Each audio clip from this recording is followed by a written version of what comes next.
Rain remains in the forecast for almost all of the state. This after a February which was the wettest on record for some parts of Louisiana.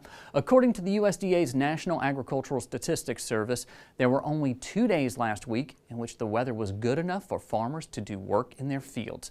Between falling water, rising floodwaters, and roller coaster temperatures, it's getting really hard for farmers to get the state's corn crop into the ground. This is not video from the cockpit of a boat. This is Scott Wiggers driving his tractor through his cornfield in Franklin Parish. This is a 100-acre field here that's obviously we're not going to farm for a while. The Beff River is in flood at 54.8 feet on this day, cresting at 57. Probably have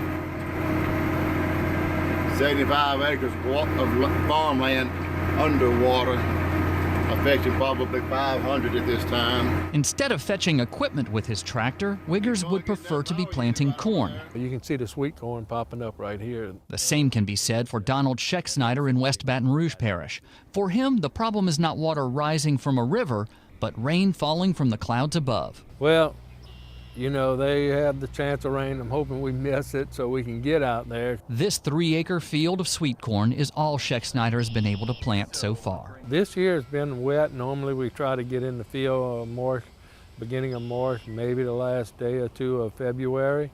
It's been wet and a little bit cool so far this year. You really need the ground temperature to hit 40 and stay above 40 degrees, but we also need to have it dry enough where we can get in there and do our planting. Louisiana Commissioner of Agriculture and Forestry Dr. Mike Strain says anything that delays this tractor from planting corn is a hit to Louisiana's rural economy. We like to get in early.